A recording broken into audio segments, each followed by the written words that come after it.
Welcome to Yorkshireman Models. Today it's the Eduard Profit Pack edition, so you get all extra goodies. The F4F-4 Wildcat Early. It's in 1/48 scale. It's a lovely little aircraft. I love the blue that these came in. Fantastic. Right, first off we'll have a look at the side, and the item number is 82202. Just explaining the model accessories, the company name, Eduard, and that. And you've got the British or version here for scale model kit for advanced modelers. Tells you you've got 6 marking options. There's photo etch parts and die cut masks with it. The end of the box, nothing special. It's just the same really as the front. Bit of detail. So if you're on the shelf, this side's a bit better. We have got each of the markings that you get with it for the decals for the different versions. They're all roughly the same colour except for the last one, which looks to be different, but they're all varying in date from 1942. There's 1, 2, 3, 4, 5 versions in 42, and you get a last one that's in 44. First off, let's see what you've got in the kit. Oh, box art at the front, I'll just mention that. It was fantastic with aircraft, a shot down, Japanese one, and you can see it's crashing into the ocean. Lovely little bit of box art. So, in the box, one bag of clear parts, the main section, the wings and the centre, bag of the smaller parts, got a few sprues in that one, instruction manual. They're the masks, I believe. One large decal sheet, and it is a large one because there's 6 different variants. And last but not least, one PE part or photo etch, which is for mostly cockpit and other little bits. So box is now empty, so we'll put that to one side. We'll bring the parts over and we'll get out first the instructions, and then we can have a look at them while they're sit there. Nice booklet, again picture on front, explanation here all about the Wildcat, all made by the Grumman company, and it's explaining going down versions, and it ends up eventually telling you all about extending fuselage, all different things, till you end up with the very last one, which is this one, this kit. Open it up, we can see we've got in blue is parts not for use. So there's a few knocking about, mainly on that sprue there and that one, that are not going to be used. We have got here the colours, different companies. You've got an Aquas, Mr. Colour and Mission Model Paints. But you've got all the different, and if you want to reference them back, then you can use these numbers and reference to either Tamiya or the Leo or whatever paint you like using. You've got first stage is building the cockpit tub up. You can see here, looks like the seat where your pedals are all of there. Looks like there's quite a bit of detail actually there. Here's the building up of the seat. It's got photo etch parts, which is the PE. Instrument panel is this bit here, and again lots of PE parts. So you're going to be painting up a lot of this before you start even thinking of putting your PE parts on, otherwise it's a nightmare to paint otherwise if you do it other way. Again, next page, more of this.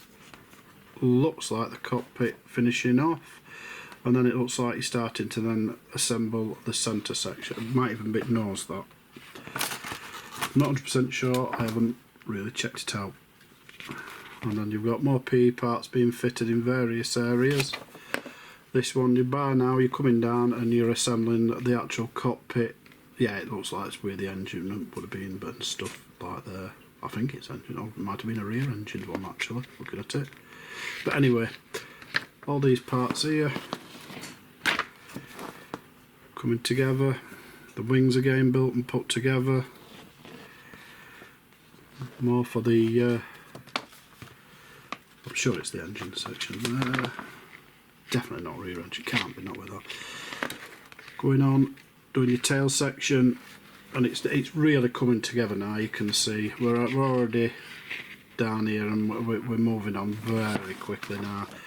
Now we started to enter the undercarriage stage. Whether you're going to put it on up or down, it's up to you, I suppose, but whichever. More undercarriage. Honestly, it looks like they've done it where you can only have it down, personally, by the looks of it. I'd have to recheck that, but that's what it's looking like. It's all about putting it down. I can't see any further up. And last section is all about fitting your canopy, your propeller blades, all the small little tiny parts, these kind of tiny parts like your guns, the aerial bit, and all these, the pitted tubes and stuff like that. They're all at the end for me. There's no way I'm fitting them until the end, because I will break them off. Guaranteed I will break them off. And then you've got your markings. These are your decal markings, plus obviously you've got your colourings for what you're actually going to paint it and that. So your colourings are here. You've got your box here with the colouring in. The red with the numbers are decal markings. 18 and a question, I'm presuming, is just it's saying if you want it on or not, but all around the red decal markings. Whenever I do them, I always try and cross them off with a marker, because if not, I forget I've done it or not done it or whatever with decals. Again, one beside here, it's got your colour there, and different colours on the propeller as well.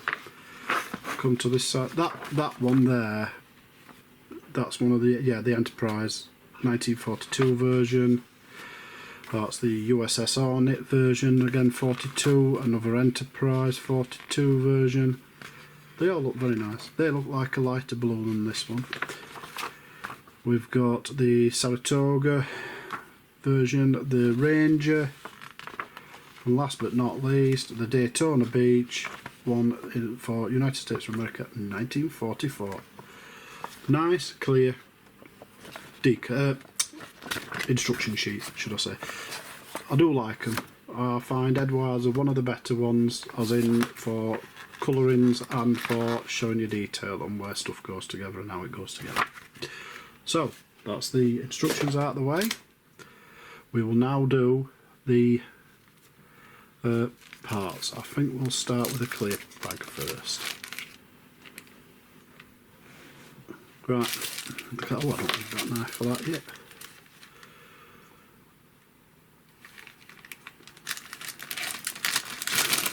Right, I think there's a loose part already in this, there is. So I've got to be gentle getting this out, because obviously something's already come off. Oh, there's two parts have come off already. Is that three, or is that just a bit of sprue? So we've got two parts off here. I'm going to put these straight back in the bag. But they look nice, crisp. I don't like it when they've come off, because to me they're more likely to get damaged. But they looks okay. That's one front one by the looks of it, and another one. Could even be back one, but yeah, another one. They do look nice. You can see where all your masking parts are going to be going around to allow the actual paint to go on, so it's a lot easier. Right, got clear parts again here, centerpieces. I'm presuming this is they've given you two different variants, but obviously you can have them open. They've gave you the option here with the looks of it. They do look nice, clear. I cannot see any damage on them, which is a bit lucky to say that the parts have come off, but yeah, it looks okay. Yeah, I'm happy enough with that. That's nice. That looks like it's just one of the sprue bits. It's nothing like, don't matter. Chucked it in bag and I probably would have to. So that's that. Clear parts, they look alright. We'll do this big section, and I've got my knife, and it's not here because they're these silly bags. These will do you that, and I'll tell you now. They get stuck on everything. Right, take them out. I cannot see any spare bits. There's only these two sprues here with that. This is sprue H. and this is where you're starting to see the detail. Yeah, looking really, really nice. That really good. Yeah, there's a lot of rivet detail. I don't know what that is. Rubbish. Yeah, lots of nice detail on that. Be careful of those bits so I don't break them off. The inside, yeah, you're going to get these little bits and that's it. But yeah, it looks alright, looks good. Put that one to one side.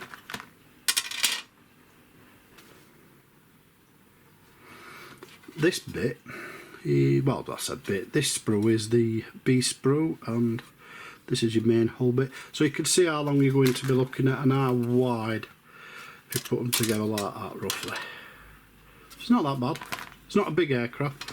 It's about the same size as the Brewster I did that were a Tamiya kit looking at it. The nice little easy kits, lovely to do. But anyway, lots of detail, lots of rivet detail, panel lines. Looks really good. Inside, all we've got is a couple of little bit details there. You will have to spray into these and do them, because if you look, there's a window there. So you've really got to do them, to be honest.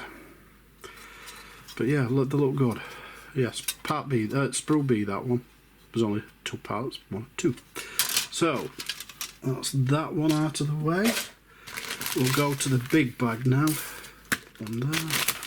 This big bag is the one with all the rest of the parts, and you've just got this one now. So I'm going to take all that in one and open up. It's going to fall off. Break. Nope, nothing else in the bag there. Ooh. Be careful there.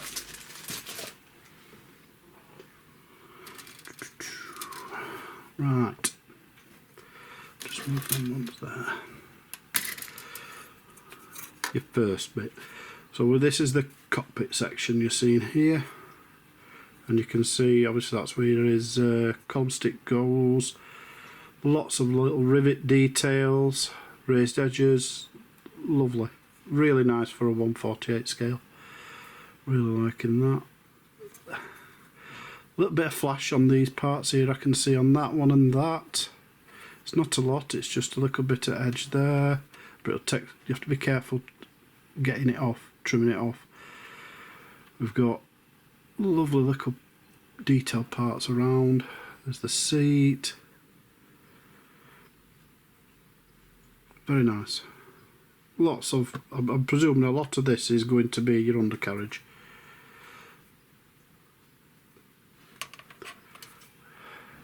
Yeah, lovely.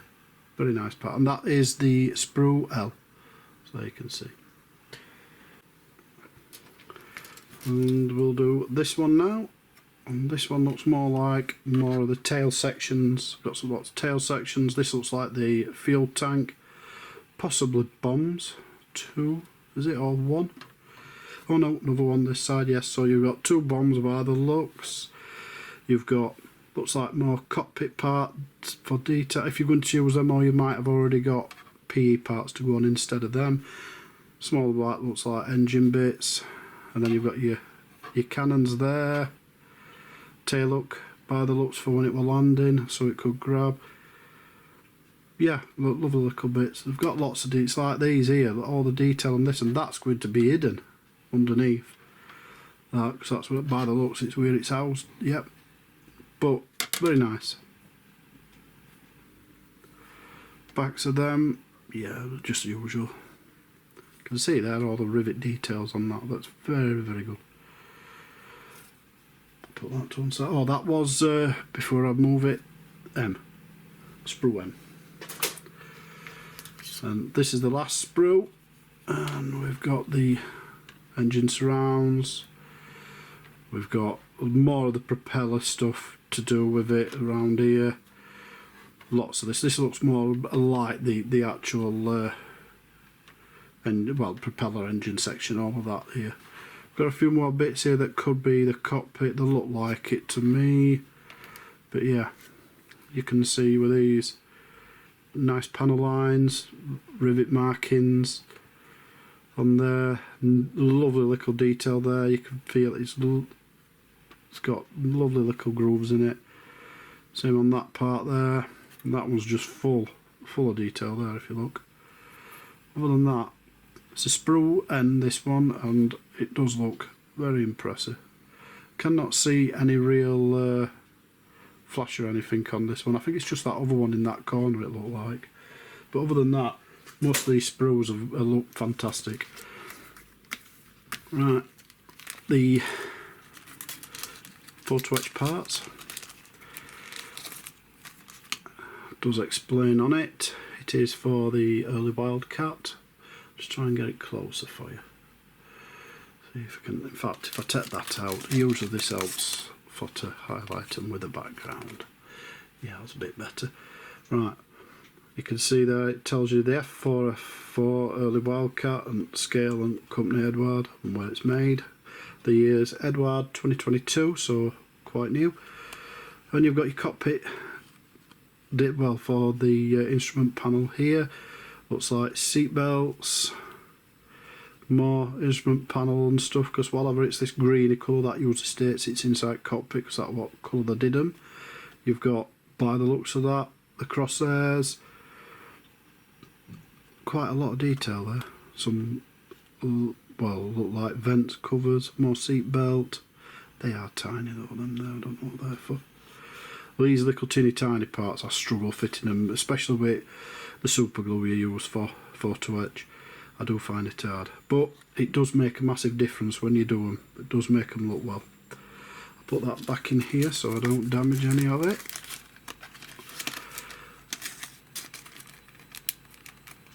Put that down. This is just maskings. You probably can't see it because it's nearly impossible, but you might be able to just catch a glimpse of it. But all it is, it's a sheet of masking, and you've got pre-cut circles, shapes in it. That's for your cockpit, and for a couple there'll be like the running lights and stuff like that. You'll have them for that to cover, so that you can keep them for when you're painting it without putting any paint over the top of them. And the very end, we've got the decal sheet. Well, when I get it out, come on. Here we go. Don't want to come through. I'm always wary of bending the decal sheets, because once you bend the decal, it seems to be a pain to make it go back on right, or go right, should I say. There we go.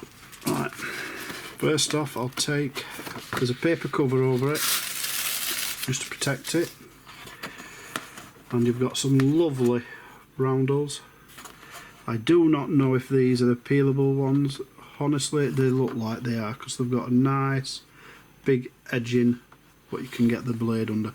But I've been having some trouble with these, with peeling them. I'm tempted not to peel on this one, to leave it, because I find if you leave it, there's hardly any difference. Yes, you can just see sometimes the silvering a bit, but in all honesty, I've had decals ripping and pulling apart when I've put them on. So it's a great idea, but I'm not 100% convinced on it yet. But looks like these are them. Some foot tail markings by the looks of it, so rather than painting that up and masking it individually, yeah, there's a lot of decals, but you're only going to use probably that one and then a couple of, well, a few of these. That one, there's so many of them. So yeah, it's one of them. But you'll have a lot of space, so you've got them in your box in case you ever need any American roundels and stuff like that. Right. So that's that. One kit. The Eduard F4F for Wildcat. Well, hope this video's helped you if you're looking to see what the kit's like, and if you're thinking of buying one. It looks a good kit, really does. I'm quite impressed with it. It's not super expensive. I will put up a link in it showing you where you can pick this kit up, and it will also have a price, but prices are changing so much now. I'll just, nah, it's crazy. If I put a price up now, you'll probably find in 2 months time it's completely changed. So the link I'll put up will just have for where you can get one. You go where you want to get it, it doesn't matter. I know that when I got it, well, I think it was something like 24 quid, something like that. And in all honesty, you're going to struggle to get one at that price now, because I got this last year. Anyway, Thanks for watching. Hope you've enjoyed the video. I'd be really grateful if you'll subscribe to my channel. Helps the channel out a lot. And also, really nice to see a thumbs up and see the video getting likes. If you do subscribe, remember to click the bell and you'll get notified whenever I put up another video. And on that note, thanks for watching. Hope you'll come back and watch it when I've built it and you can see it in all its glory. Catch you laters.